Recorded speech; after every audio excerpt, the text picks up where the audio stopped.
counties, Branch County, Calhoun County, Jackson County, and then our private agencies that are local, either, well, I think they're all really in Jackson County, have some homes licensed in Hillsdale as well. Okay. Can we go back to that slide though about kids, children in care? Yes. You have a number of kids who entered care in the year. Yes. How many kids left care? How many kids were able to return home? Or how many kids were placed through adoption? That's a good question. I missed adding that, so I can forward that to you. I'm trying to recall at the last data that I looked at. We have not had in Hillsdale as many kids leave care as we've had kids enter care this year, I don't think. It's pretty close, but I can definitely get that to you. And we would have that breakdown that you're asking for, how many were reunified, how many were adopted, and then some youth that was commonly referred to aging out of care, where they don't have a legal parent that they have caring for them when their foster care episode ends. But I can certainly send that if you want me to. They age out now after their 18th birthday, is it? Or?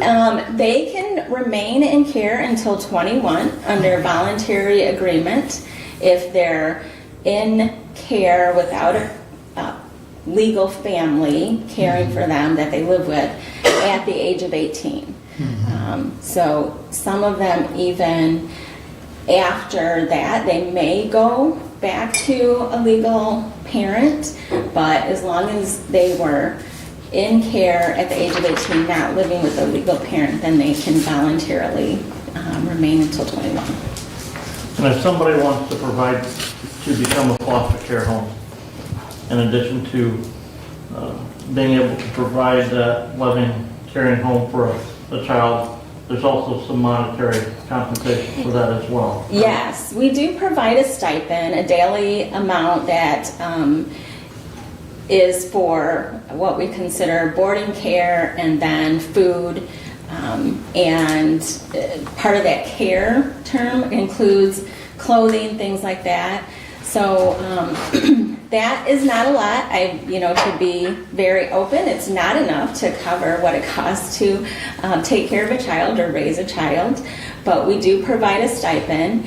And when a child's been in foster care, and if they're adopted, most children that are in the foster care have been in foster care also qualify for adoption subsidy. So they would be able to continue getting at least some of that daily rate. How much is that? For them. The current daily rate there's two amounts. One is for children 0 to 12, and I should have written these things down. That I think is about $28 a day now, and then 13 to 18 I think is 33. I can double check those amounts. Okay. I have a question. Yes. Who picks up their medical expenses?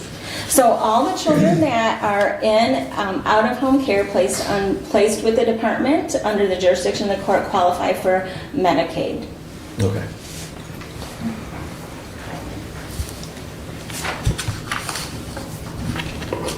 Any other questions about children's services before I move on to our assistance payments? I have a question on the disposition, the categories that Yes. we have.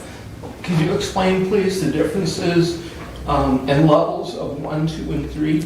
Yes, so our category 3 are cases where we did find that there was some type of abuse or neglect that happened. However, the risk level for the family is what we consider low or moderate, meaning there are a variety of things that we look at with the family's history to see, are they at greater risk of additional abuse and neglect. So if they're low and moderate, we have a category 3 case, and we work with them most of the time. Sometimes we do immediate closes and refer them to community services, but sometimes we continue to work with them a little longer term. Those parents who were found to be responsible for the abuse or neglect are not placed on the Michigan Central Registry, which is a list of people who have abused or neglected their children but have a higher risk. So those Category 2 cases are just those cases where there's a higher risk for additional abuse or neglect, and they're placed on Central Registry. The Category 1 cases are the same as 2, except that Category 1 cases indicates their petition to court. So either we petition them to court to assure they'll be involved with us and work with us, and we need that court push to keep them working with us, or we have to place the children out of home care. So not everybody has the same impression or opinion on what abuse is.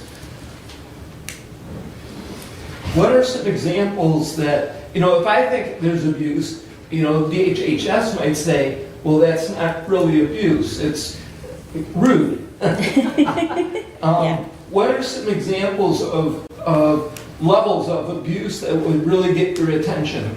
So, of course, some of the highest or most difficult things that children go through would be physical abuse where their injury, severe injury, would include broken bones, internal injuries. Other injuries that may not be as severe would be bruising, and then sexual abuse. So those are, some of the most serious things. Other things that I think would fall into where you're talking about where there's more discrepancy between what people might believe would be threatened harm is a specific type of abuse. So it could be threatened physical abuse, threatened like improper supervision, so they're not supervising kids. Improper supervision, I think, is a good example to give because I think people often feel that there's an age at which children could be home alone or not. And the law doesn't really allow for that. It's more about what is the child's ability to understand safety issues. So do they know not to answer the door if they're home alone? Do they know what to do in an emergency? Do they have someone to go to? So we wouldn't tell someone, oh, they're over the age of 12 so they can be home alone. It really depends on that child's ability to watch out for their own safety. And then what other safeguards families have put in place, like they have a trusted neighbor that they know is going to be home and could take care of them. Physical discipline is also a good example because we do not, people can use physical discipline. If they choose to physically discipline their children, they're allowed to do that. The point at which we will normally get involved and be concerned that it is abusive is if there is an injury, and that would be considered a bruise or greater. So if it was a red mark, we don't consider that an injury. There could be other things that go along with physical discipline, though. That threatened harm issue can sometimes come into play depending on how that interaction is between the parents and the child. So, Thank you. does that help? Yes. Okay. Thank you. Okay, if there's no other questions, I'll move on to our assistance payments. So our assistance payments programs include our food assistance, cash assistance, Medicaid, state emergency relief. In Hillsdale County, we have 15 staff members who work on our cash assistance side, or our assistance side, and then 1 supervisor. We also have 4 administrative or clerical support staff, and they help a lot with that side of our work. Okay, you said Yes. 21 staff members earlier. Is that 21 just for the child, just for the... Yes, so Okay. that 21 was for the child welfare area, 21 staff and 5 supervisors, and then for our assistance payments, it's 15 staff and 1 supervisor. Plus the other 4? Clericals, yep. Our assistance payments program, so this information we don't have readily available per year, so what I gave you was an example of October. Now it's pretty consistent over every month of the year. The thing that would have been a big difference in there are state emergency relief, number of cases and payments. In the summer, that normally does go down. This year, it definitely went down because the state of Michigan ran out of state emergency relief in June. So we were not able to provide any more of that until October came around, and it was available again with our new fiscal year. So our Family Independence Program, that is the cash assistance program. There are a lot of rules around people being able to receive cash assistance, things that they have to do to look for a job and get gainful employment. That's the goal of that. So you can see in October we had just 44 of those cases. FAP is our Food Assistance Program. We had 3,046 cases, and that accounted for 3,680 adults and 2,163 children, or a total of 5,843 people. Our food assistance program, we average about $167 per person per month that go to them for food assistance. Our state emergency relief for October, you have 97 cases in front of you, that also came out to 138 payments. So it depends on exactly what it was for each case. 93 of those 97 cases were for energy assistance. So people that may have already had a shut-off notice from lingering bills and things like that, that needed to get that energy paid, which hopefully help them through the cold winter months that are coming up. Our child daycare, we had 82 cases in October. That accounted for 155 children. I did want to point out too, for all of our programs, children make up 5,034 of the recipients during the month of October, and 3,068 of those children were 10 or under. So you can tell that our programs are really helping children who are living in vulnerable situations. The other thing I wanted to point out, the population in Hillsdale County is about 45,500, and the poverty rate is almost 14%. So that would come to 6,382 people. And even in our food assistance program, where all of those individuals should qualify for food assistance, they're not receiving it. So any things that we can do to get the word out that this assistance is helpful to people, that would be a good idea to me, because we're helping people. And as you can see, during that month of October, over $1 million came into the county. That food assistance is generally spent right here at our local businesses. So it not only helps the individuals who are receiving that assistance have their needs met, but from a business aspect, that's money that's coming into those businesses where people shop for their groceries and get things that they need that they wouldn't otherwise have. Is there restrictions on what that money could be used for? There are. Food assistance can only be used for food items. There are a few baby items that have been added to that over the past year. That's all federally funded, so it's all regulated by the federal government what it can be used for.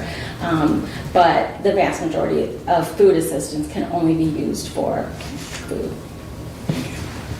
And Renee, on the state emergency relief, you indicated 93 of those 97 was for home heating. Yes.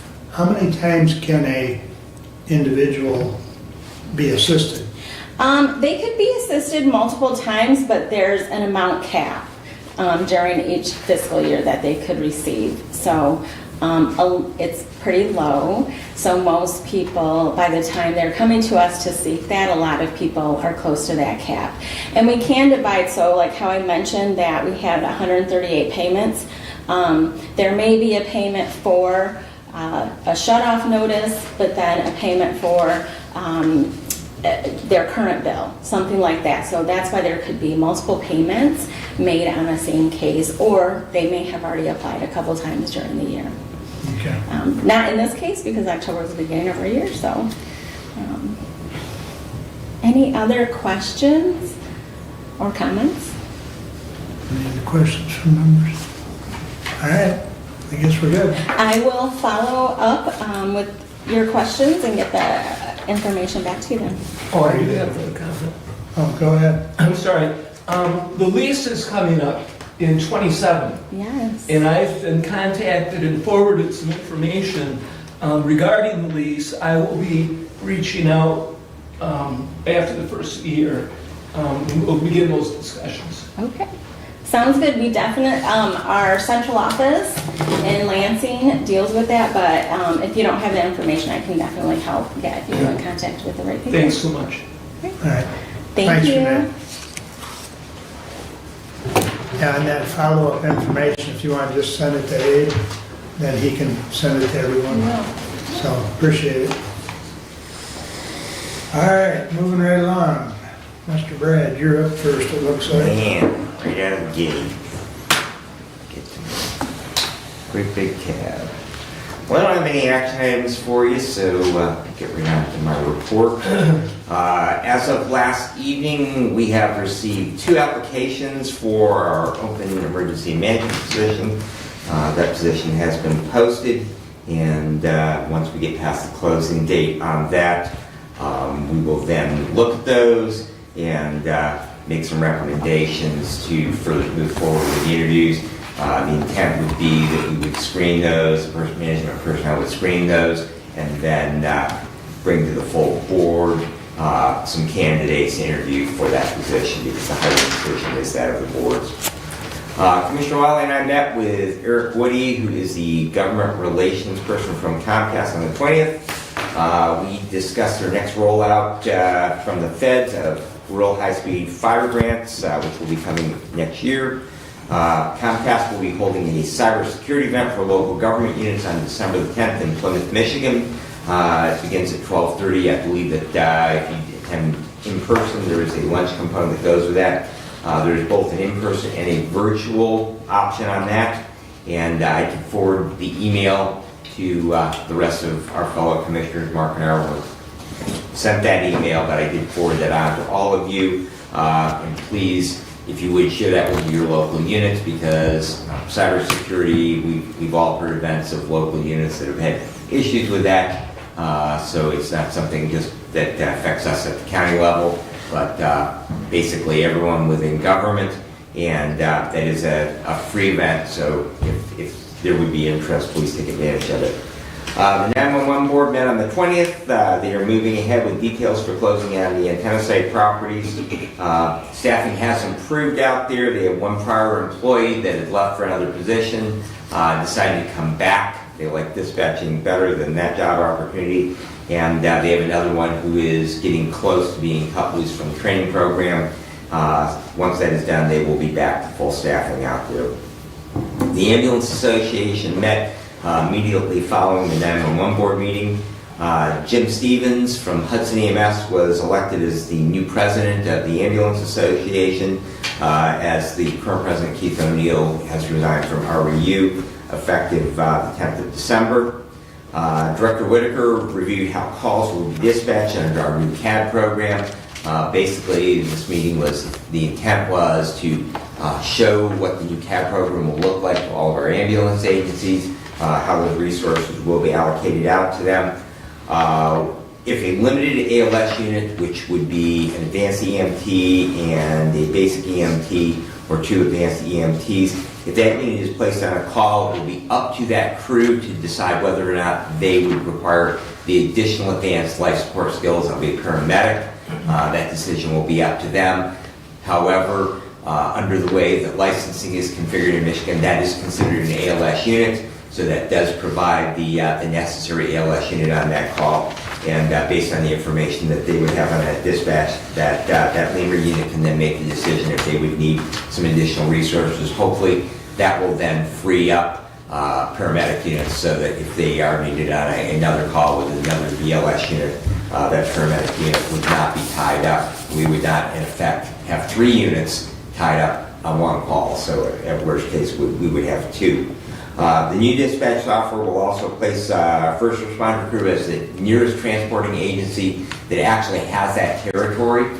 If they do not have a unit available, or in the case of that, if they're a BLS unit and they need an ALS unit, if they have none from the agency that covers that area, then it would just automatically identify through the automatic vehicle locator what the nearest, not where their station is at, but where physically that ambulance is at. So an example of that might be that if Somerset EMS had transported an individual to Hillsdale Hospital, they were on their way back to Somerset, they were 4 miles outside of the city of Hillsdale, there was no ALS unit available within the city from Reading, then it would assign that unit then so that then that ALS unit could be put on that call and provide that higher level of care if it was necessary.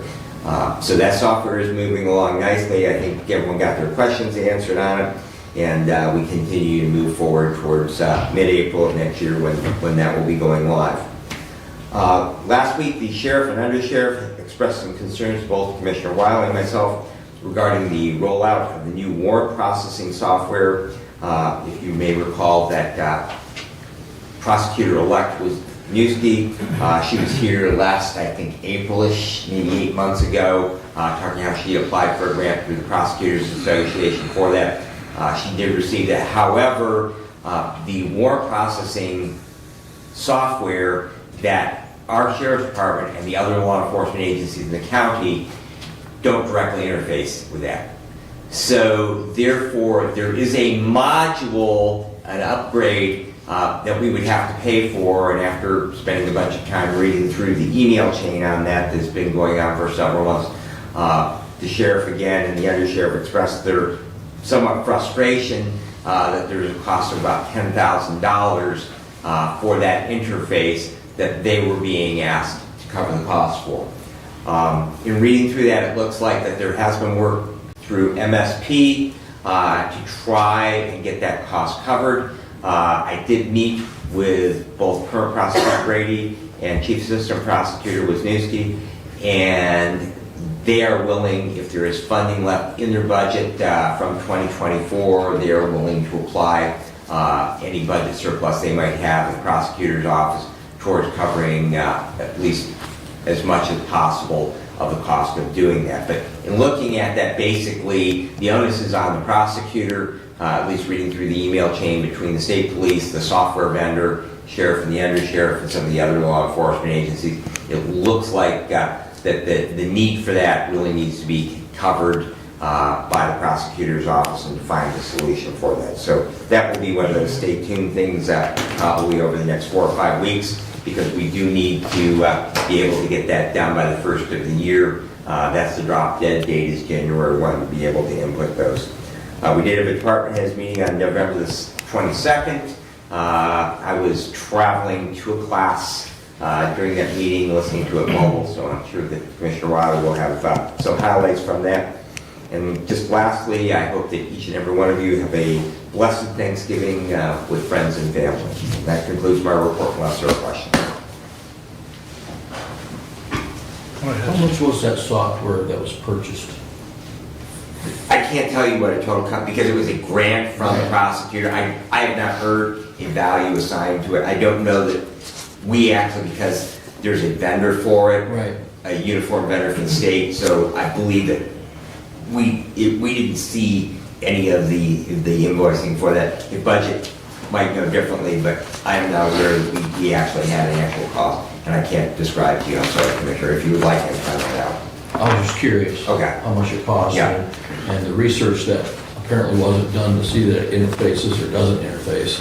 I think probably what happened there is that the prosecuting office was looking at the needs of their office, and they weren't looking at, and that's the thing that, all the time when we're talking about associations with other units of government or other agencies, sometimes we get tunnel vision and we don't think about, if we do one thing, how that will affect other people, and I think that it was really an oversight on their part. I don't think that there was, any willingness to do that. I think that it was just, they were focused on what their mission was, and this, that they need those warrant requests in order to act on those warrants.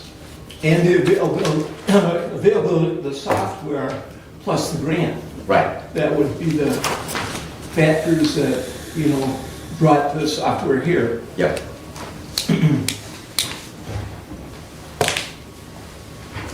We can always have better communication, and I think as Brad and I worked through that, I think part of the issue was just communication between the two departments.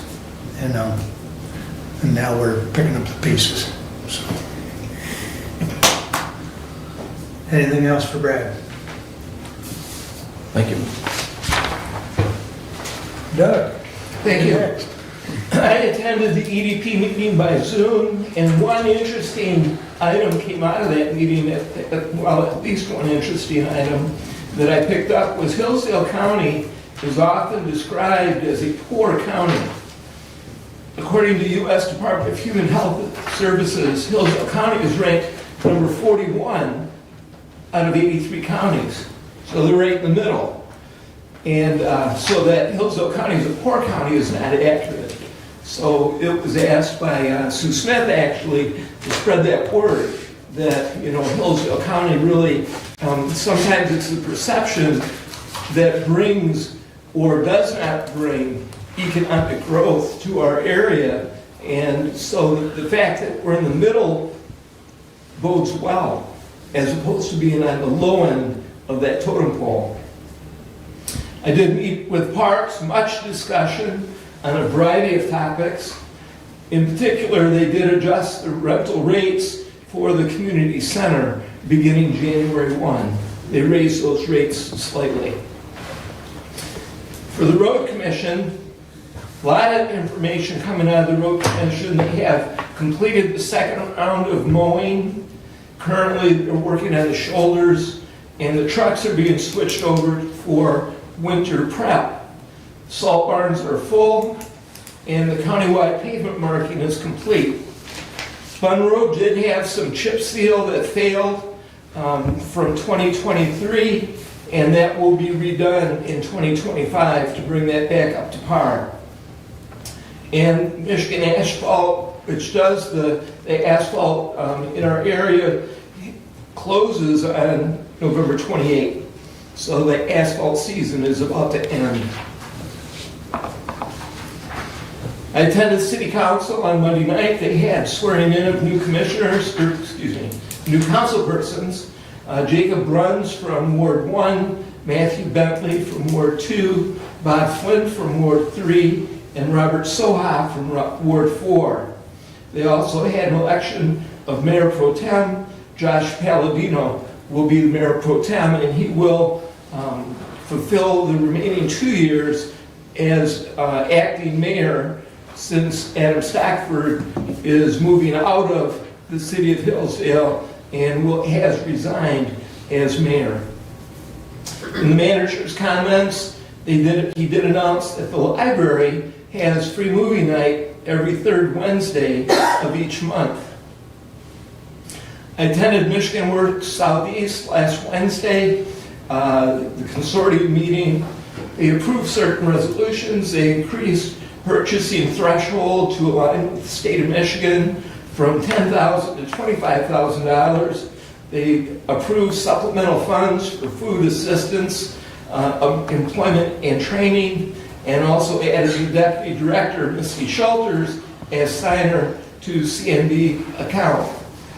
In addition, they set the meeting schedule for 2025. I attended with Commissioner Lanius, and he may have some additional update as we go today. Materials management, I met with Larry Jones from LRS. I've also forwarded applications to the Personnel Committee, hopefully for appointments at our first meeting in December, so we're moving in a good way with materials management. In terms of the budget, I had many meetings in the past 2 weeks to help prepare for a 2025 proposed budget for your consideration in a few minutes. And that does complete my report for today. If you have any questions, please ask. Go ahead, Brad. Thank you. Commissioner, did the road commission indicate were salt costs up or down this year? You said large or false, that's good news, because that means it's not allocated, that they can get the material, but did price up or down? I don't know.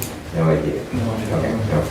I do know that they have a certain minimum with their state contract that they must purchase, and that will be ongoing, and they are, as I said, they're full going into the season, so they're very happy with how they're setting right now. Very They're good. prepared. Yeah, I don't know the exact cost, Brad, but it did go down a little. Okay. Because Montgomery Village gets their salt. Right, and that's part of the, the reason for the question is. And they because- already reported that the cost was down Okay. slightly. Okay. So, so that's what slightly is, I don't know, but the point is it didn't go up. Go up, yeah. So, Very good. yeah. Because that's very true of many of our villages, North Adams Village being one of them, that Right.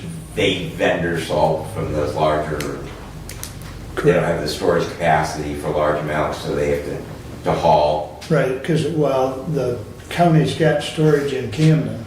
And Mhm. so Montgomery goes over to Camden, gets it and Mhm. weighs it and gets billed and so on. Okay. Doug, did you have the rate on that community center?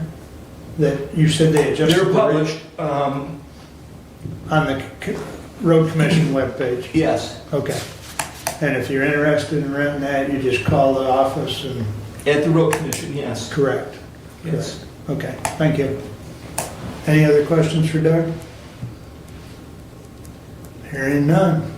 Mr. Brent, you're up. All right. Resolution 24-116, to the Honorable Board of Commissioners. I move for approval of the tentative 2025 budget for the general fund of the County of Hillsdale. Respectfully submitted, I move for adoption. Support. After the meeting last month, 2 weeks ago, we made the changes that were made at this meeting. We did leave in the expenditure for the parking lot at the road commission, so you'll notice that there is an expected expenditures over revenue for the year end of 2025, but that fund balance is still ending the year at a 12% fund balance. Excuse me for a minute, you said road commission? I'm sorry, Sheriff's. Office. Thank you. Yep, thank you for that correction. We left it in or we took it out? That's still in. You'll notice a $63,000 decrease in the fund balance, I believe 63, 67. 66,894. Okay. That is still in there. This budget, gentlemen, everybody says, well, tell me what your priorities are. And the common saying is, show me your budget, and I'll see what your priorities are. This budget, with that in there, we're spending only 1% of this budget on capital assets. And only 0.5% with that parking lot repaid at the sheriff's office on actual physical structures that the county owns. Commissioner, you've asked many times for the Historic Renaissance to give us a maintenance plan for the courthouse when they're done with it. Yes. Okay? $170,000 is what we're spending in this budget on capital asset, either purchases or replacement. For the buildings owned by the county. That's capital assets, so that's buildings and technology, which are also assets. So Okay. Yeah. purchase of Okay. software programs, things like that are, But that's not a quote from the Renaissance for the. that's not, no. Okay, I no. misunderstood you beginning, But- so, got it. So when you say, well, what's the plan for continuing to maintain this building Right. down the road? When they're spending $176,000 on capital improvements, it's hard to maintain that building, let alone the countless others that the county Yep, owns and operates. yep. We are projected to see an increase in our fund balance this year of 92,000. That 66,000 is, again, spending down some of that fund balance next year and still leaves us with a 12% fund balance as a percentage of our general fund expenditures.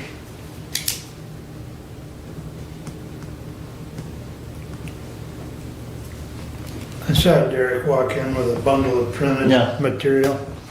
Do you I want believe you him got to? copies of that budget for anybody that would desire a copy. This is what was in the packet. Okay. I mean, as long as you printed them, we might as well have them. Well, Derek, the packet was the short 13-page version, so you've got the more detailed 57-page version here. Oh, this Yeah, when I printed that, it was like, well, that doesn't seem right, because when I printed it previously, it was a bigger stack. It's a condensed version, it doesn't, it puts everything, it doesn't break it out by individual department line items, it puts everything. Okay, Derek's also got the special Special revenue, revenue fund, so, correct. so everyone knows that second packet is the I mean, special in revenue. this budget, we are contributing over $300,000 to the capital improvement fund. About $180,000 of that is going to be used to repay the loan that we took from the building inspection department to finish the work on the courthouse this year. Comment? I just want to confirm, in the draft that I had, draft number 9, is it the case that the Board of Commissioners change in funding is $3,082? Yes. And is it correct, the CPR training at $4,500? Yep. And the emergency management at $59,072.70? No, it's more than that. Less than. No, it's more than that. We're changing it to, Kind of come up. yeah. Yeah, please do. So, when Commissioner Benzing, when you passed the the amendment to the last proposed budget, I believe you passed it for 54,206 to increase the emergency management budget by. However, to pay the emergency management director at a grade 12 step 1 would have cost around 59,000, okay? So the budget in front of you reflects increasing that emergency management director by 59, but then offsetting that difference from the amendment that you passed elsewhere in the budget, so that the total budget of emergency management only increases by 54,206, which ties to the. It was really hard for me to decide how to do it because there was a proposed budget, you voted on dollar amounts on the amendment, and then the whole thing got pulled, so I didn't know, Yeah. quite how to do it. So I just stuck with the dollar amounts. Okay. And again, that, I will say that, we talked to a commissioner from Jackson County, and I believe with full-time emergency management director, the assistant at emergency management, and the other part-time individuals there, we would be classified at about 1.5 FTEs in emergency management. And Jackson County only has 1 FTE to their emergency management department. And I would add to that, Commissioner, that the thought moving forward as we get to a full-time position, we have a long-term employee there that at some point will likely be retiring, and the thought would be now we have a full-time person in the office, we probably should be able to run that department with one FTE. So there's a little more upside in the budget there in the future. If you Right, and that was kind of the balancing act when I brought that it's not this snapshot of time, but moving forward, I think that logistically that will all work out. One thing that I failed to mention at our last meeting is there was a change in the budget specifically at MSUE. In the past, there had been another part-time position that had been funded there that was removed out of this proposed budget. That position has been funded for 2 years and has not been filled. And so we wanted to, remove that funding for that, I think, 40% time position at MSUE. Well, and that's something that the Personnel Committee has talked about as far as reduction in budget through natural attrition, and that kind of falls into that category, because if it hasn't been filled in 2 years, it just drops off. So.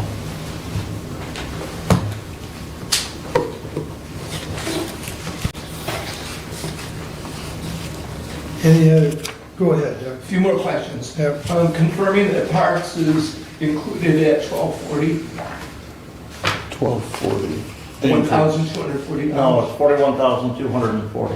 Right, okay, but the addition, Which, I have a problem with that. I'll be voting no on this budget, primarily because of that, Commissioner. Well, hold on, because that's not in, the parks is in there at 40. Okay, So you called me Friday. all right, it's 40.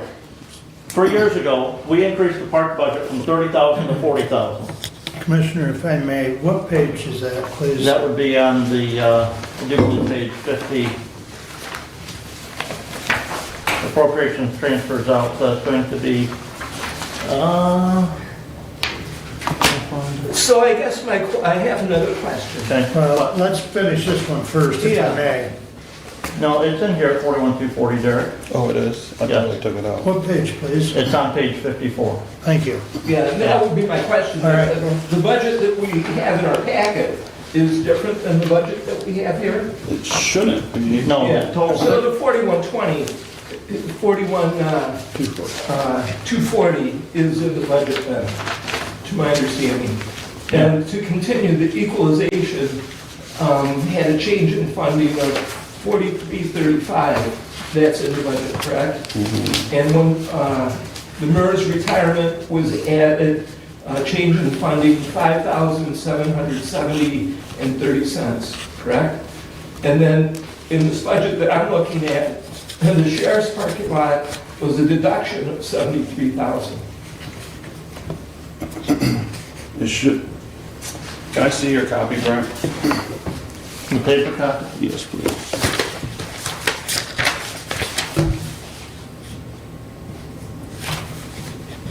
It was my understanding that the sheriff's parking lot was how we afforded the emergency management and the other changes that were added.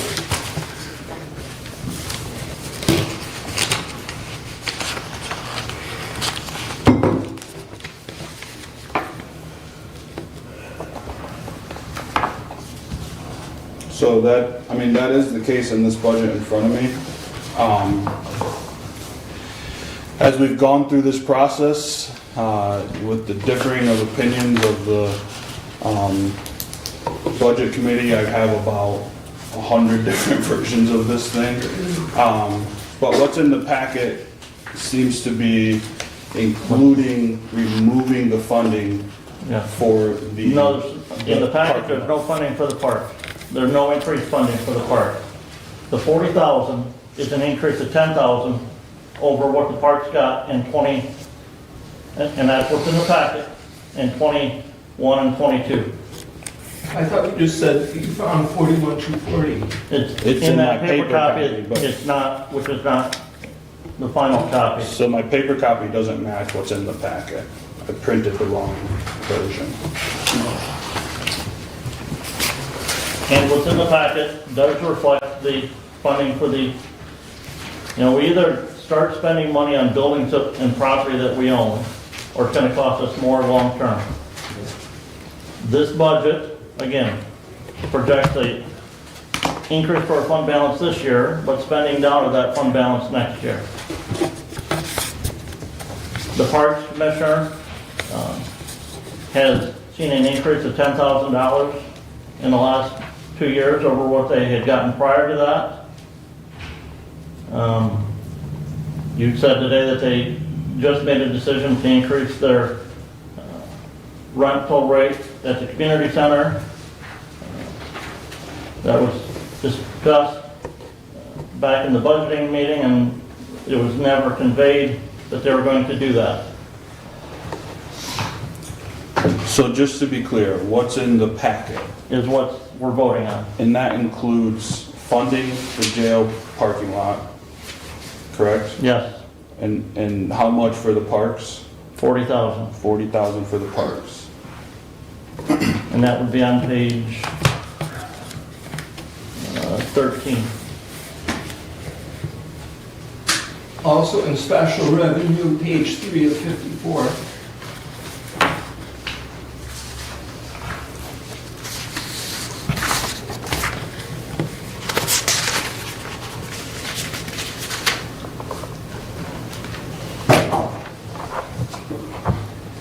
And just for clarity, what's in the packet also includes increasing the Board of Commissioners' budget per the resolution you guys passed, and it also includes $4,500 for CPR training, and it also includes an increase of $54,000 to the emergency management budget. And it also includes a small increase to the MERS retirement. So, and it ends with revenues exceeding expenditures by, Commissioner Leininger has that number, right around 60. 66,894. In addition, after discussion with the equalization director, you requested that the GIS figure be reduced to the 50%. So his salary is at 50% on the equalization and 50% of the GIS, which is in the special revenue fund. So it covers everything that you guys brought to the table and passed at the prior meeting.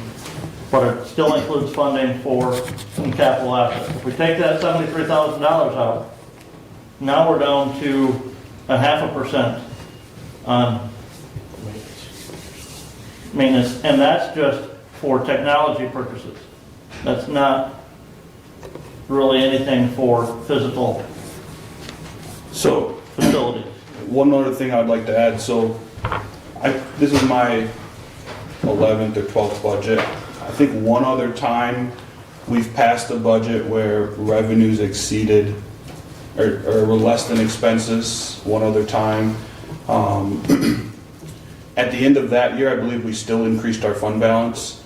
It would be my hope that even if this passed with the revenue short of expenditures, that we could still find a way to increase our fund balance next year, just by frugalness throughout the year. It's definitely atypical, not something we standardly do. So.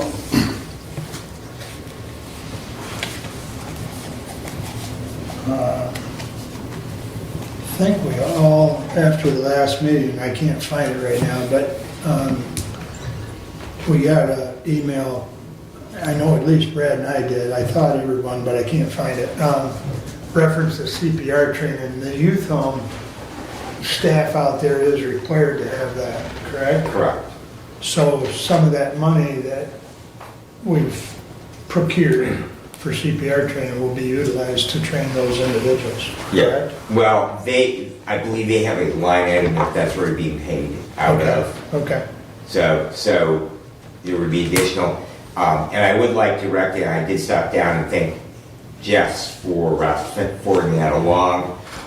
There is a virtual option that they are using, and Director Whitaker and I, Director Whitaker is a paramedic, and I'm in the AEMT Director's Coordinator. We both reviewed that material. It looks like that we can provide that option. If we buy it in quantity, there's actually some pretty good discounts on it, and the savings on that will actually allow the funds that we've allocated for us to train a significantly greater. In other words, we wouldn't have enough money with $4,500 or $4,000 to train all of our employees in a year, but we get a portion of them and get them on a renewal cycle with the lower cost of that virtual training. There's several advantages to it, and after looking at it, I think that we will most likely go with that, and I do appreciate the probate court passing that along. That really was a useful piece of information, so thank you. Okay, thank you. So, Mr. Chair. Go ahead. First of all, I would like to thank the Budget Committee and Derek. You know, in politics, compromise is often something that we have to do. And so I appreciate their willingness to work. And I also appreciate the comments about the capital expenditures. And just echoing what Derek has said, I believe that at the end of the day, even though the budget that we're being presented does dip a little bit into that fund balance, that what we generally find out is we don't have every position that we have authorized in county government. We don't pay for those positions for 12 months out of the year, 52 weeks out of the year, 26 pay periods out of the year. We have positions that are open. We have other places where funds don't get spent for whatever reason. And just in my experience here, I think that probably what we will find is that when we finish up fiscal year 2025, calendar year 2025, we probably will be in that place that Derek describes, that we will probably end up adding to our fund balance rather than subtracting from it. Go ahead. When we vote, are we voting on this paper packet? We're voting on what's in the packet, or what was in the online document. Right. As Because they're not the Derek same. indicated, he got the wrong one with so many different versions. And I can print, I can go print the correct one. If anyone wants a hard copy, I can go do that right now, so. Could we just get you, if in fact that's what we pass here, could you just electronically send it out? That, let's save some trees, and I appreciate your printing this. Yeah, and I apologize, I'm not sure. I have them all numbered, so I picked the highest number I thought, but I might have misnumbered one, so. Okay.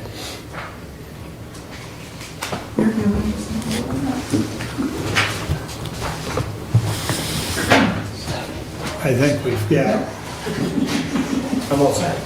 okay, I think to echo some of Brad's comments, we've also, as far as working through 25 and having, some money at the end to put back in fund balance, I think that goes to the credit of our staff being frugal. And many of our departments don't always spend their entire budgeted amount.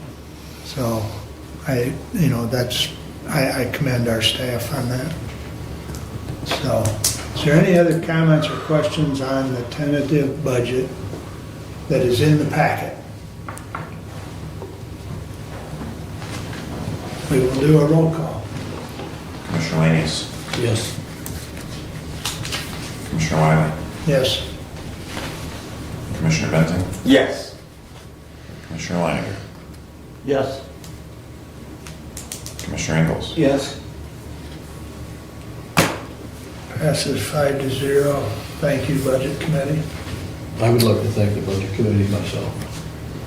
Good job.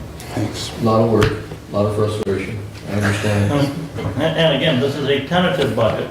Correct. This is not final. We will have if approved, we will have a public hearing at our next Board of Commissioner meeting where the public can comment about this budget, and there can still be amendments made to the budget as presented. And that is probably your third action item, I believe. Yes. To the Honorable Board of Commissioners, this is 24-117. To the Honorable Board of Commissioners, I move for approval of the tentative 2025 budget for the Special Revenue Fund, Debt Retirement Funds, Construction Funds, and Enterprise Funds for the County of Hillsdale, respectfully submitted. I move for adoption. Support. Again, Derek in front of a paper copy, and I believe that paper copy is the same as the general fund budget. There are some differences in that from what was in the packet. If you were refer to the pages in the packet, that is more correct. This does, as Commissioner Ingalls did point out, the one in the packet does, especially on page 3 of 54 does reflect that $40,000 appropriation to the parks, which is what was just approved in the general fund tentative budget.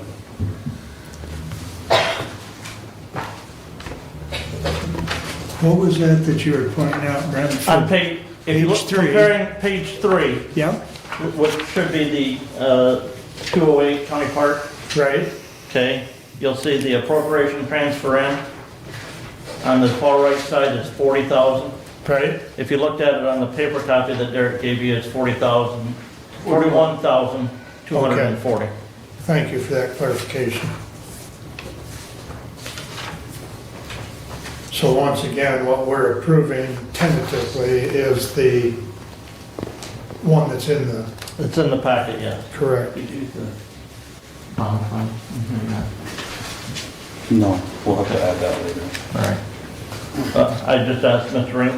Rinkman, we're anticipating selling bonds for the 800 megahertz radios next year. There is not a budget created for that yet. We will have to create that and do a budget amendment when we get closer to that time. And that would be a special revenue fund. That will be a special revenue fund, yes. Correct. So, but that'll be a net. There'll be no. Correct. Yeah, it'll actually create two new funds. There'll be a debt retirement fund and then a construction type fund. And they, like you say, they'll net to zero. Additionally, if the state ever does come through with funding for a material management plan like they have said that they're going to fund, there would have to be a special revenue fund created for that as well. Some of the biggest funds in there are in the 211 section. The drug court has currently 5 grants. 2 of them are rather large. One of them's $999,000 to spend over the course of 3 years, and one of them's $550,000 to spend over the course of 4 years. And then they also have 3 annual grants that they renew each year that vary in award from around $50,000 to around $80,000. So all of that activity is tracked in that 211 fund. They also have some award money that's, if they happen to run out of grant funding, there's some cash sitting in there, so that's why you see a fund balance. Another big fund is the delinquent tax fund, it's the 516 fund. It's where the treasurer tracks delinquent taxes by year. Again, it just shows all the activity that goes through those funds. In addition to the child care fund, Yeah, that's another big one. it's not the child care fund, but we also have the ambulance millage fund, the senior center millage fund is in there, Right. receives those revenues and then pays that revenue out to the senior center or to the ambulance agencies that cover the county. So if I were identifying areas of concern within these 2 packets that are being approved, the child care fund would be one of them. We're up to where we're contributing almost $1 million to that fund annually. That's increased. We used to be more like 450, 500 a decade ago.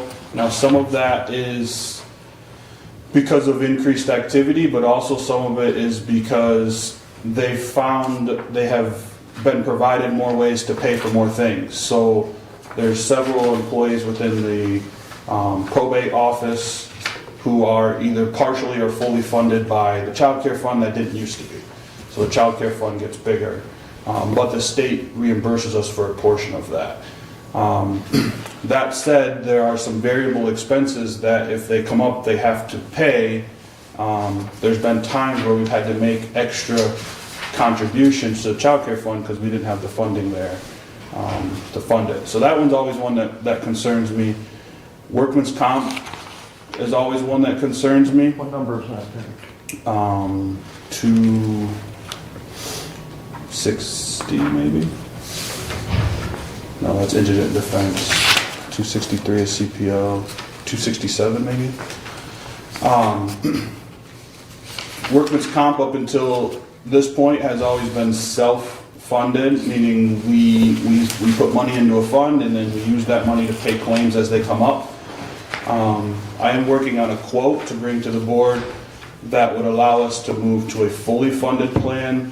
We've talked about that. I'm hoping to have that quote to you at the next meeting.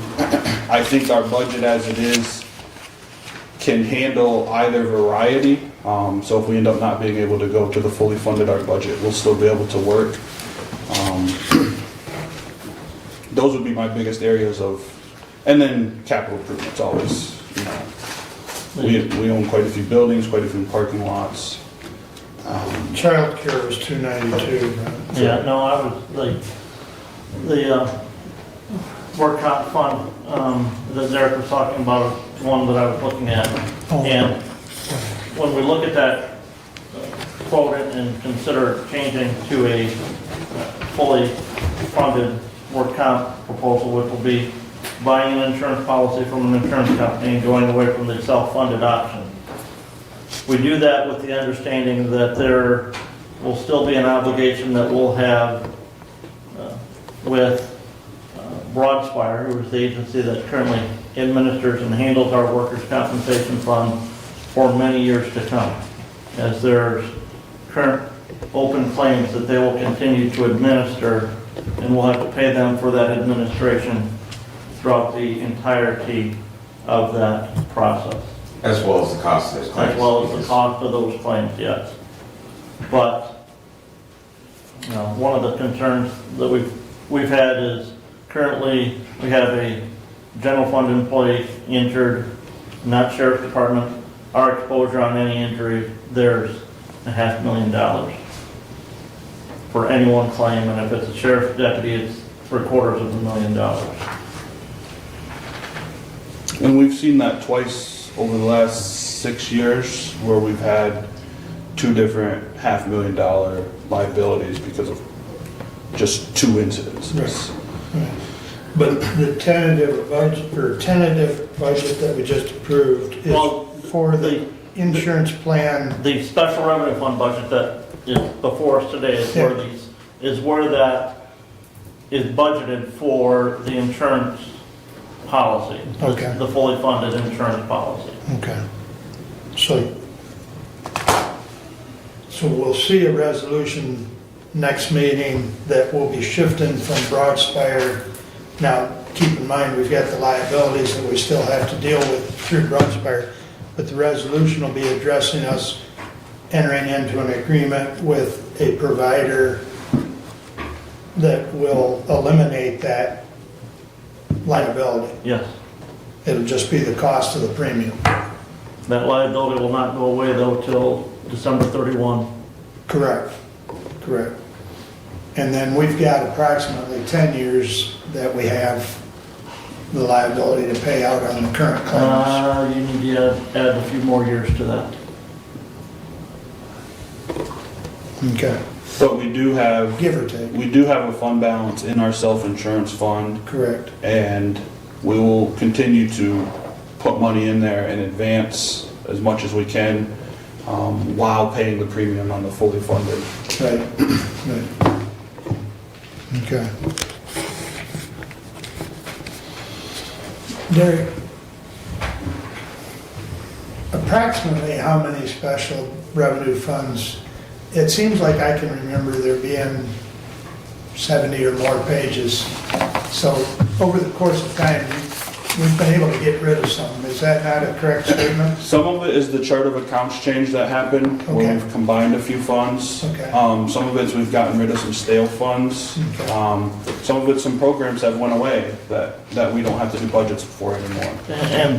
And then some of it is just the way that it's printed. Take, for instance, the 211 fund, which is that family drug court offender. If you look there, there's a 211.00.00.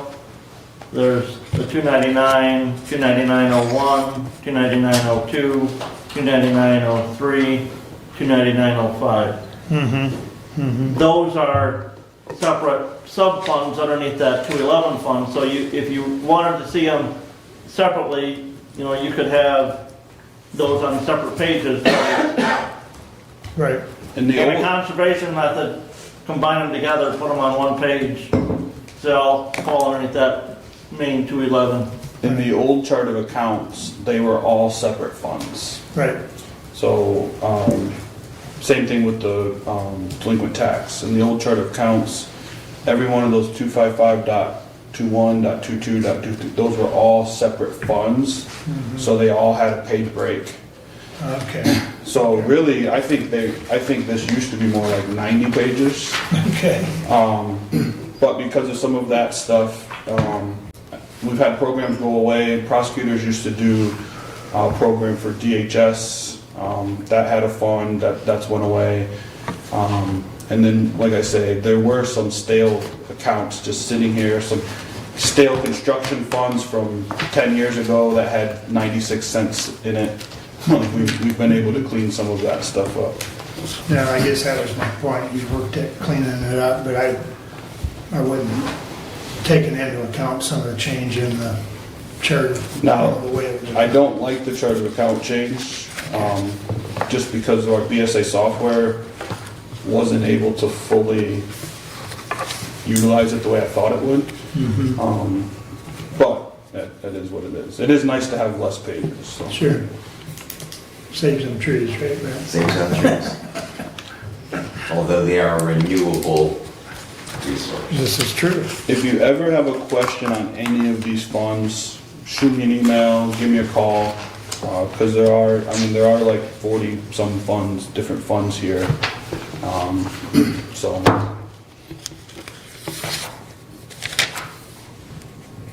Any other questions or comments on the special revenue funds? Roll call, please. Commissioner Wiley, Yes. Commissioner Benzing, Yes. Commissioner Leininger, Yes. Commissioner Ingles, Yes. Commissioner Lanius. Yes. Passes 5-0, gentlemen. Thank you. Please continue, Brent. Resolution 24-118 to the Honorable Board of Commissioners. We, the Board of Commissioners, authorize a public hearing regarding the proposed 2025 Hillsdale County budget for the general fund, special revenue funds, debt retirement funds, capital project funds, delinquent tax funds, and enterprise funds. The public hearing will be held on Tuesday, December 10th, 2024 at 10 a.m. in the County Office Building, Conference Room 33 McCollum Street, Hillsdale, Michigan. The proposed budget may be inspected at the office of the Hillsdale County Clerk, 29 North Howell Street, Hillsdale by appointment. This is pursuant to state law, MCL 141.412. Furthermore, the ad will be published by the Hillsdale County Treasurer as soon as the public hearing is set by the Board of Commissioners. Respectfully submitted, and I move for adoption. Support. If the clerk Moved and can supported. Yeah, get that. Caitlin's on it. We just need a window straight through that wall. Okay. Any discussion on this one? Roll call, please.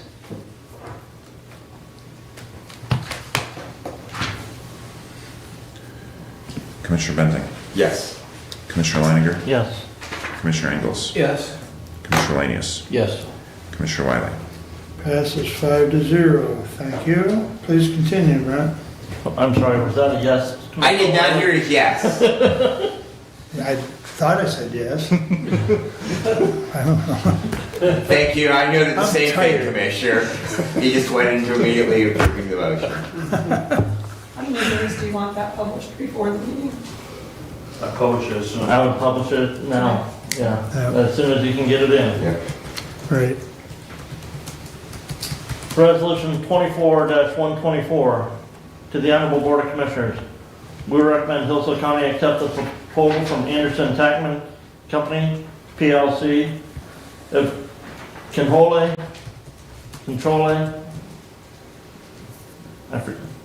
don't ask me how to pronounce that, Michigan, to provide financial auditing services for the county of Hillsdale fiscal year 2024, 25, and 26.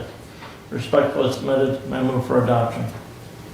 Whoever supports it's got to announce that word, that town, I think or whatever. I think it's Controle. Kinchaloy. Controle?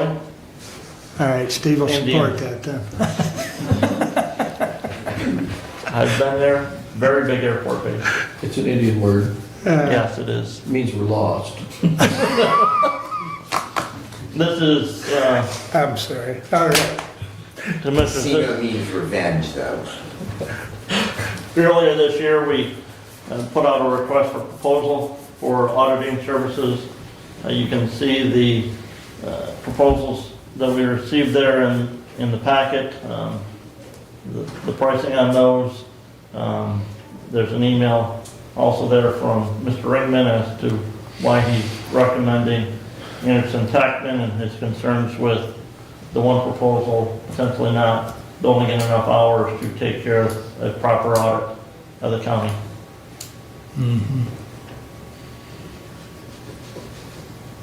Is there any questions on the attachments or the resolution itself?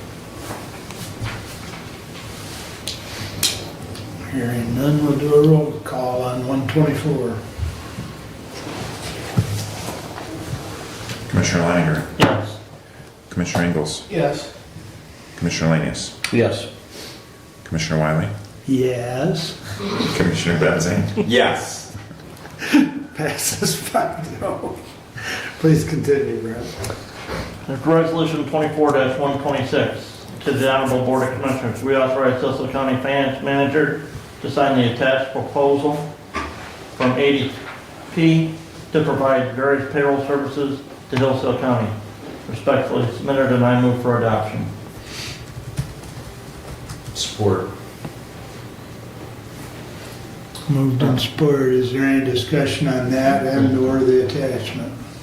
I will say the Finance Department has, and the Technology IT Department has talked to multiple different vendors looking at a system to help us with payroll, as well as hopefully taking up some of those issues with HR. The proposal before us is the cheapest of the 3 different proposals that we did receive. The other 2 companies that submitted were from, I'm going to ask Derek to... ISOLVE and Ripley. Is this the same program, Derek, that you said will help with the budget? No, this is different. This is different, okay. I mean, I this know will that- help with the budget too, but it's not Yeah. specific to the budget. Okay, Yeah. okay. Thank you.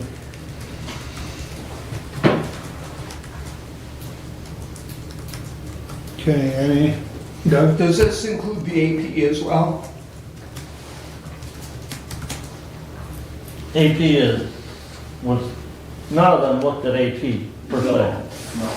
Okay, but with this, purchasing this software, the budgeting software that we'll bring a resolution in the near future on, will provide the technology that the finance department needs to be able to do accounts payable and payroll, to free up time to continue to do the budgeting. And this is and this will actually be funded in the 25 budget that we have just approved. So the clear.gov will be the AP. No, the ClearGov is the budgeting program. There's no additional software for accounts payable. Okay. Commissioner. The accounts payable will continue to use the BSNA software that we use for Okay. all of our other things. Understood. The annual savings of $13,159 brings the subscription to $34,589. Is that consistent in the future as well? Mr. Ringman. So the deal ADP gave us, that actually includes some free months in it they'll give us like 12 months free over 3 years. So each year we'll get 4 months free. But they won't be the first, second, third, and fourth month. They'll be the middle months of each year. When you factor in those, the cost will end up being less than $30,000 a year for the next 3 years.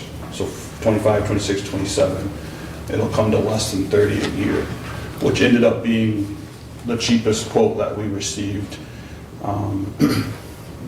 So, yeah. And Mr. Ringman, correct me if I'm wrong, but I think even agreeing to this now, this will not be in force and up and running until about April 1. That's the goal. We're a little past their deadline for April 1. They said they would still try to work with April 1. But we don't start getting billed until it's implemented. So, if we don't implement till June 1, say, then we're gonna save on that first 6 months, and we'll only build $15,000 for next year. The goal is April 1, but we're pretty late in the year. There's a lot of implementation that goes into it, so we'll see what we can get done from an implementation standpoint. So Derek, the one page there shows an implementation cost of $8,000. Total annual investment is $39,748, but then you end up with a annual savings, so I'm taking that's like a credit back of $13,159, and that's why you're saying that our annual cost is going to be less than 30. Okay, just so I understand. But this line does not include the 3 months, so actually, if you do the math, as it's presented as $34,589, the 3 months is what brings it down. Correct. Okay. And that's good for 3 years. Right. Now, in the fourth year, we'll have to see what they bring back.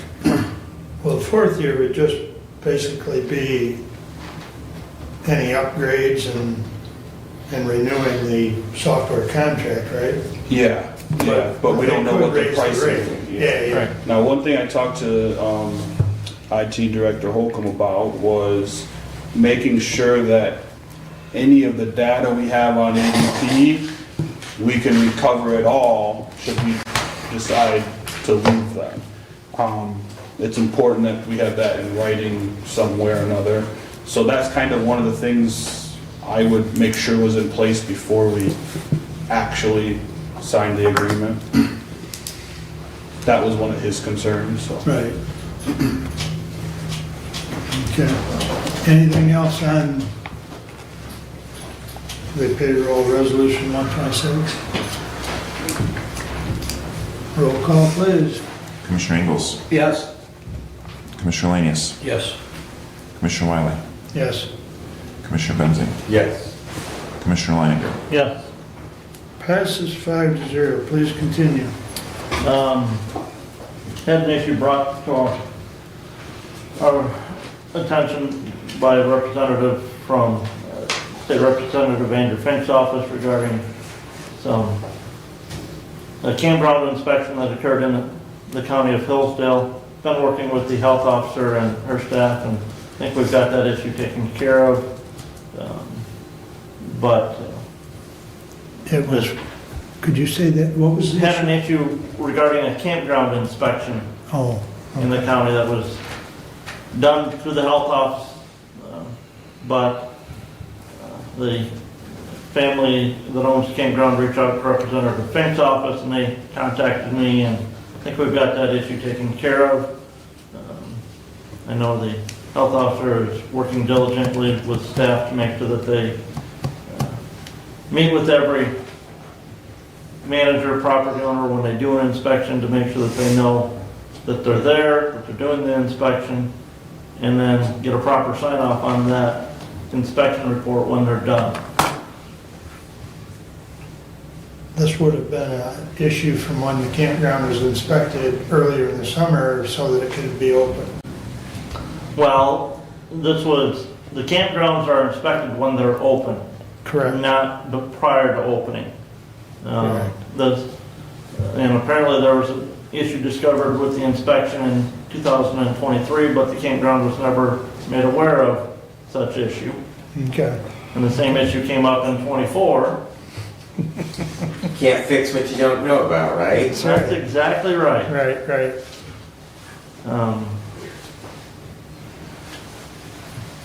Okay. It's been a relatively light couple of weeks. It's committee stuff, so that is the action items. That concludes my report. I guess since you bring up the health officer, I had made a note I'd bring it up, but it's connected in a way because of working with the health department and with the sanitarians. Actually, a house in Montgomery was tagged by the health department as uninhabitable because of a septic issue.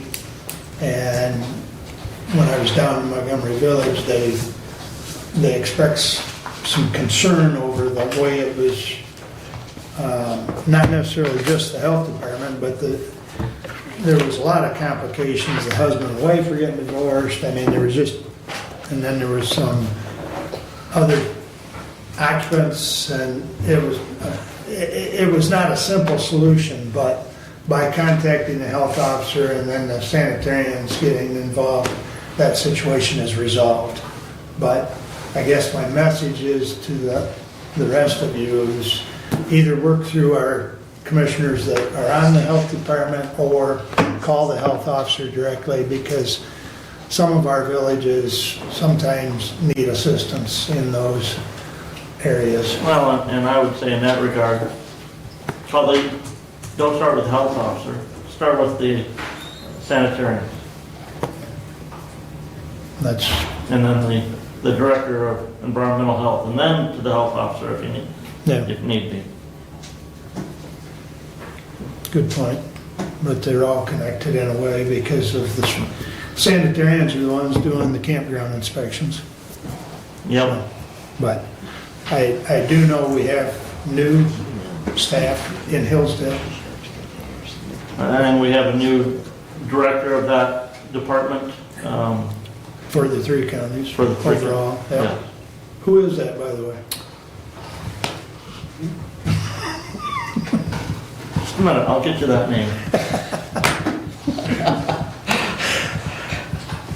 Because Paul, that had been a long-time director, retired, what? He sets 3 chairs down for me, and I can't think of his name either.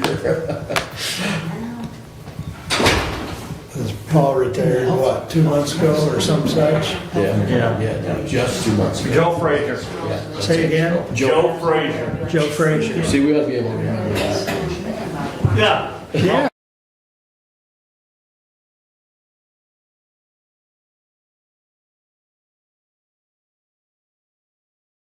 Brent. All right, Steve, you're up, sir. Okay, I'm going to start out with, on 11/14, I had a Board of Health meeting in Coldwater. We had full board. On 11/20, I had Michigan Works with Commissioner Ingalls, who failed to mention that we said goodbye to longtime Chair KZ Bolts, and we nominated Commissioner Ingalls to the chair for the next term for Michigan Southeast Works Consortium Board. So congratulations to Commissioner Ingalls for that. On 11/20, we had a planning commission meeting. There was no quorum present, so there was no meeting. On December 2nd, I will have Board of Health Finance in Coldwater, as well as OMI in Ohio. On December 5th, there's a county Christmas party at the MSU Extension Office. December 13th is the Senior Center Christmas party from 5 to 6. At that party, please reserve by November 27th. Stop in or call to reserve your position for that Christmas party. Which brings me to Resolution 24-125. Okay, to the Honorable Board of Commissioners. We authorize a public hearing on December 10th, 2024 at 11 a.m. for the purpose of receiving public comment on the subject of repealing the Hillsdale County Planning Commission Ordinance 2021-1, which was adopted on June 22nd, 2021. Furthermore, the county clerk is directed to publish proper public notice of said hearing, and I move for adoption. I second.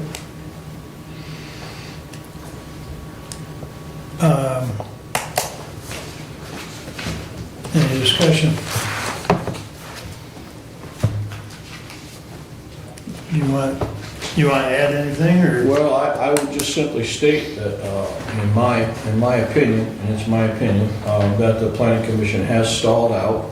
There's no financing available for it as per the budget. There's money in the budget. A little bit, yeah. Yeah.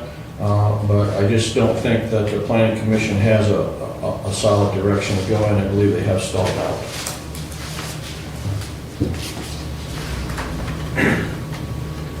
I see you're looking through your budget there.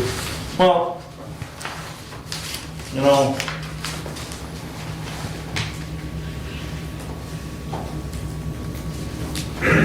Commissioner Engels, we have to name certain individuals to the Material Management Plan Committee.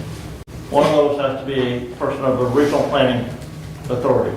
Now, there's still as I understand it, Eagle is telling people, well, you can fudge that, and it doesn't really have to be a Regional Planning Authority. But I thought somebody from our Planning Commission could serve in that authority, in that position on the Material Management Plan. I spoke with Eagle 2 Wednesdays ago. I attended a seminar in East Lansing at Michigan State University. Jeff Spencer was the Eagle representative there. He's one of the supervisors of the Michigan Eagle committee version of materials management. In my discussion with him, I expressed some of the challenges and actually frustrations that we have in setting the 11-member committee as defined. And his direct answer to me was, do the best you can. And the best we can is potentially a member of the Hillsdale County Plan Commission. Also, the alternative would be all of the zone townships that we have in zone municipalities have planning commissions. A representative in the specific question I asked him is, can we place a member of one of our municipal planning commissions on this committee? His direct answer was yes. So, that being said, there are multiple zone townships, and every city that we have has its own zoning, and so planning commissions as well. We have opportunity to place a planning commission member. I have full confidence and believe that we will be able to do that. So, You know, and back to the comment that there's no funding. You know, last year we provided funding for them to use MSU Extension for some of the work in the Planning Commission, and they failed to do that.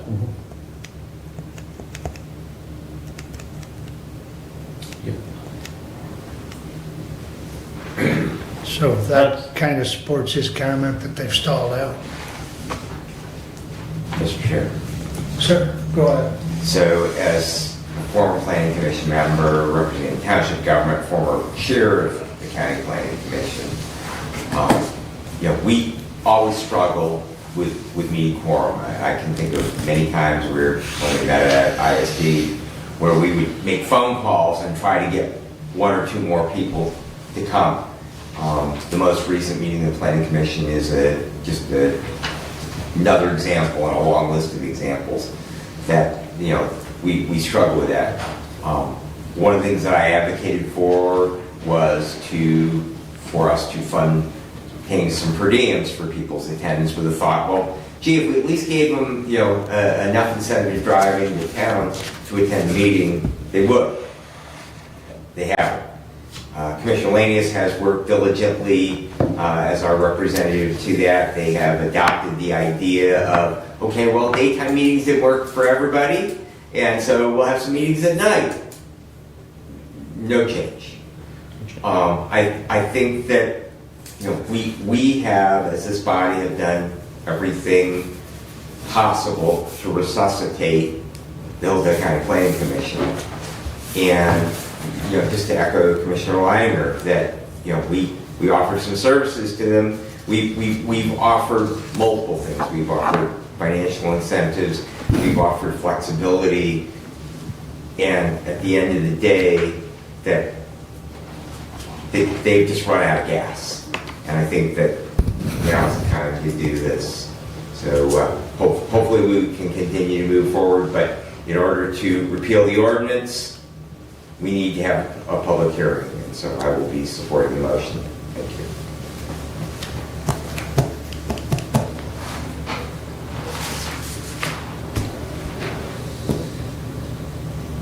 Any further discussion? Roll call, please. Commissioner Lanius. Yes. Commissioner Wiley. Yes. Commissioner Benzing. Yes. Commissioner Leininger. No. Commissioner Ingles. Yes. I believe it passed 4-1. So next meeting, we will have 2 public hearings. Mr. Chair, Mr. McLean had his hand up. I would If you'd like to I would encourage him next, because the proper time is at the public hearing to provide that input, either that or public comment. Or public comment. Yes, so. Yes, I did recognize it, but it was not Correct. proper. It was not in order. I just wanted the record to show. I appreciate that. All right. Steve, did you have anything else? That's all I got. Did you mention, and I apologize if you did, Senior Center Thanksgiving is what, Wednesday? Oh, yeah. I thought I heard him say something about that. Okay, No, I mentioned the Christmas party. I didn't mention the Thanksgiving. okay. Thank you. Yeah, I missed Yeah, I that. think that's what, 11 to 1 Yeah, I or believe something so, like that? 11 to 1. Okay. I've made it a few times. I don't know if I'll make it this time, but I have. And it's a nice gathering, Yep. so. All right. Any questions or comments for Steve? All right. I just have a discussion item, and it was brought to my attention that the next meeting is on the 23rd, and that kind of crowds the holiday a little bit. So the suggestion that was made to me was to look at the 18th, so that we do have our second meeting. The 18th would be that's November. The 18th or the 19th of December, so either a Wednesday or a Thursday following our meeting on the 10th. So it's a discussion item. I've already talked to the vice chair. He can run the meeting on the 23rd because I will be gone for the Christmas holiday. But I'll entertain comments or a motion to change it to either the 18th or the 19th. If I may, Go ahead. say, I will be gone the 19th and I have a class in Jackson the 19th and 20th. And I just, the only other comment I would add is we set our schedule at the beginning of the year. I understand the comment of it crowds the holiday, but it's like, so do we just take the whole week off? We Take that up with budget. do we just take the whole week off and then the week after that? My comment is I'd have left it on the 24th, but And I'm fine with, It's just that I'm a retailer. It's just another work day for me, but it's not for the county. We give our employees the day off, so. Yes, Doug. My comment would be, at the end of the year, we have several budget amendments that may or may not be accomplished prior to our last meeting in December. And to me, it's better to have 5 commissioners present than 4. And so for me, I would say for the budget and for the finance office, the amount of additional time to make sure that they get all of those done, as opposed to December 18th, the 23rd would more than likely be better for the finance department. Could we do the 27th?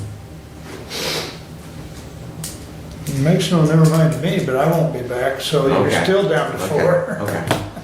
I mean, I certainly, I'm not opposed to the idea of, flexing to make it so that we have 5 of us here, I mean, I'm available on the 30th, so. because I'll be back on the 29th. So that's entirely the pleasure of the board. If you want to make sure we've got 5, the 30th would work.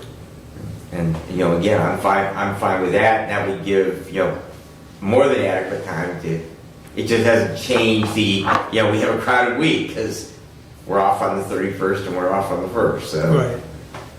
Well, and I think part of that discussion, actually New Year's didn't even come into the discussion. It was more the Christmas holiday. Right.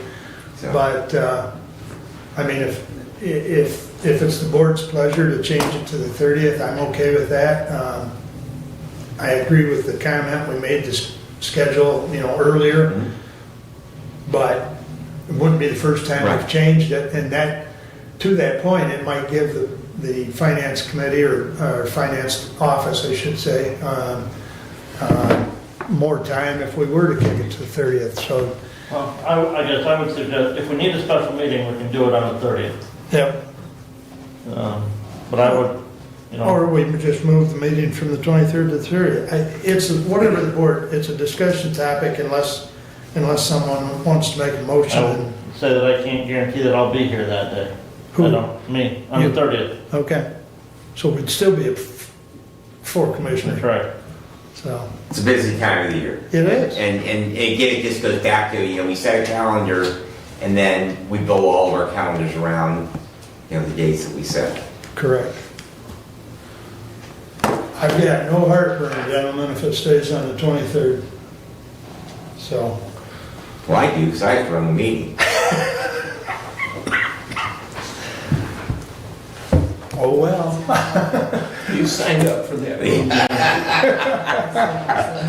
I would say you're compensated for that. I am. All right, moving right along then. Anyone that's not aware of it, our IT director will be gone for a week. He's out to California helping his son move. So if you need IT assistance, Scott and Nikki are down there, I believe. And as Brad alluded to earlier, we did have the department head meeting. So a couple, I've got about 3 items here that I'll, from that department head meeting. Ray Taylor, weather really hasn't, we've had really good weather this fall, so it hasn't slowed down as far as the, request for permits or inspections or so on. It's also helped with, he made the comment, and I know Doug made the comment about the asphalt. The weather's been so good, Aldi got the parking lot all done and with asphalt. So, and they are planning on a March date as far as opening up. So, Derek talked about insurance. Any of you that did not attend one of the sessions, it was online, which I did the online one last week. It is recorded. You'd have to check with Derek or with IT unless it's on it should be on the internal page or maybe even the external page, but Dina went over it and that was recorded. Derek does want you to be enrolled by the 29th. So if at all possible, get that done. Last he looked, I think we were close to 50%. of people going through the process. So, excuse me. Ridiculous. Laura Ray did want to remind people, Karen Turner, a long-time employee, she's going to retire, and there's a little party of such December 6th, 12 to 2 p.m., and I believe that was in the district court jury room, if I remember correctly. And then Marnie has a retirement party because she's also retiring, and they will be taken over as clerk. December 19th, noon to 4. That's in room 2 of the courthouse. That's in room 2 of the courthouse, or the election room, as some people know. Noon to 4, that's quite a party. Drop in as you can.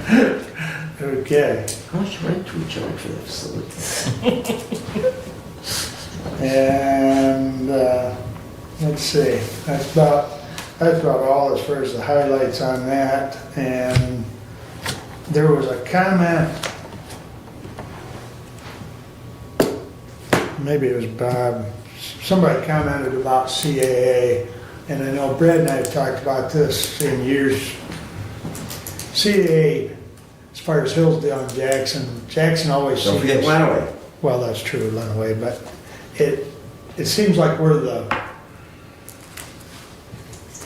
foster child, a stepchild, and it's an ongoing issue. And I didn't write down who made the comment, but I think most of us are aware. But I know we do have people that are doing their best to try and see that Hillsdale residents receive needed services through that entity, but it's a long time issue that seems like we get maybe a little less of the pie. But anyways, if there's any questions for me? If not, I believe that brings us up to public comment again. Anyone wish to address the board at this time? Please.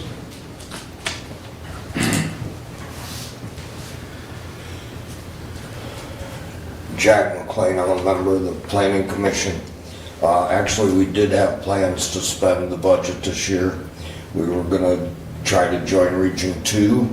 That's why we're asking for money for next year. We was gonna spend the roughly $6,000 before the end of this year, which we put in for, which was denied because it was an amount over and above without a plan, I guess. And then the money we requested for next year was going to be to finish off the money for Region 2. I will agree with Steve. We do have a problem with people coming. 2 of the people live in the city and actually work in the city, so I'm not sure what the problem is there. It's just, it's one of those things. We did rotate days and nights. We only have 6 meetings a year, so it's not like we meet a lot. One meeting was at 1 and one's at 7, just to try and encourage people to come. We usually only have like 1 person maybe show up at each meeting for public comment. I'm not sure why. Possibly part of it is because I don't know as the agendas are out there for the general public. The same as yours. I'm not sure if yours are either. I've kind of looked, but I couldn't find them anyplace. Some of the videos I did see were like old, like 2021 or something like that, which I'm not sure why that is either. I do like the city's thing. They put their agendas out for all their meetings like 5 days in advance so the general public can read them, which I think is great. I mean, it's kind of hard to go to a meeting when you don't know what's going on or you don't have any of the information to look at. It's like today, I mean, you guys got all the handouts, but there wasn't any offered to the public setting here, which I'm not sure why that happens either. I mean, with that being said, I guess it is what it is. I mean, if you do away with the planning commission, it's just something you guys are gonna have to pick up as far as the master plan and that stuff. I think we have come to a resolution on the master plan, which will happen at our next meeting, which we're trying to have a special meeting in December, so. With that being said, I guess that's all I have. Thank you. Mr. Lanius has been great on the planning commission as far as I'm concerned, so. I don't know who will take over for him on the planning commission if the planning commission continues in it, so. Thank you. Thank you, Jack. Anyone else wish to address the board at this time? All right, additional comments from the board. Brent? A couple of things. Commissioners, that you asked earlier about the park rental. The information on the park is on the county website, not on the road commission website. That is all posted by the county on our website, and you can get those park rental fees there. That has not been updated since 2022, though. So those new rates will need to come in to the IT department for that. In addition, in reply to the comments that we just heard, if you go to the YouTube site, there are videos out there, and then there are live events out there. All of our meetings are, I believe, staying underneath the live tab now on YouTube. I think Jack left, so you can't see that, but they are out there, and all of our board documents were published and available to the public to view on Friday. The Planning Commission agendas and minutes are on the Planning Commission tab of the county website as well. So anybody can go and view those agendas, and I couldn't tell you exactly when the IT department or the equalization department gets those put out there for the Planning Commission. But that is out there. If you're traveling this week, safe travels. You just took my additional comment. No, that's fine. I think safe travels is paramount from what I'm hearing for the number of travelers. Steve, additional business? Yes. You've heard me say words have meaning, and I'm going to expand on that a little bit. And words spoken can be in many different forms, positive or negative, constructive or destructive. And words spoken by the tongue, often completely disconnected from the brain, show our emotions and feelings as well as our thoughts. The tongue often represents the heart and who a person is. And words sometimes in anger, sometimes in love, most often will be remembered, but not forgiven. And we must learn to forgive in order that we may be forgiven. Having said that, happy Thanksgiving to everyone, and don't forget your prayers. Thank you. Doug? Well, I would just agree with Commissioner Leininger. The draft and the agenda that we have is published on Friday prior to our meetings off the website. Very easy to find the tab of Board of Commissioners and to get to the tab of our agenda. And the packet that we worked off of today for our proposed budget was posted on that website. So information is available, and always if you have challenges in finding that, any commissioner is able to help with that. And I would offer myself as well as one. In fact, I did publish that information on my commissioner's Facebook page, as a link to the agenda for this meeting. So there are ways to get the information, and I would encourage everyone to read the agendas prior to, because we appreciate the comments coming into the meeting. So that's my comment. Brad? just gonna stay on the topic of the stuff that's out there. First of all, the diligent, like using any new piece of software or technology, it was a little bit clunky at first for me. Now I've become reasonably comfortable with using it, and I do appreciate the clerk's office and all their efforts in getting that stuff out. Just coming back to Planning Commission, that too, I know as soon as Mr. Wheeler, who has served yeoman's duty and driving out the information from the Planning Commission, I know that those links are live on the Diligent site as well. So, that information is easily available to the public. You just have to go to the right tab on the county website, click there, and it will get you those packets or our packets. And the best place as far as our meetings is go directly to YouTube. Don't try to link it off the website. Go right to the page for the live stream of our meetings and find it there. But you can find at least a year's worth of them. They're all readily accessible and available. Yeah, I'm not sure how many back, but Yeah. at least a year. Again, you've got to go to the live, Right, and that's right. the you said, live feed, not the video. Yeah, yeah. So, and with that said, just to echo, I'll be working Thursday night in EMS. I don't want to see any of you. So be careful out there. Okay, thank you. I did want to mention, the opioid committee did meet after the last meeting, and we more than likely will have a proposal at the next opioid committee meeting, which is after our December meeting, December 11th. I thought we were going to have one, the one that we approved, she was going to be presenting to the board of commissioners on the 10th. Yes, you are correct. We have one that will be presented, and we have one that the committee will be looking at.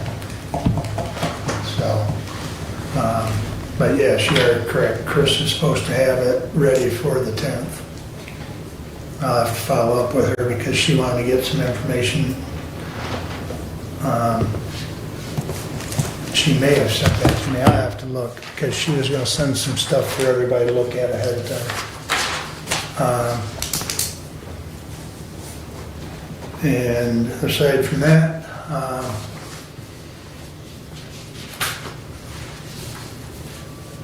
I chaired the Lifeways Committee meeting, or board meeting last week because Earl had to be gone, but it was a light meeting, and we're moving. Lifeways is moving forward with the project. Looking at it looks like, right now, it looks like PNC will be doing the commercial loan, but that's, staff's working on that. Did they get a rate?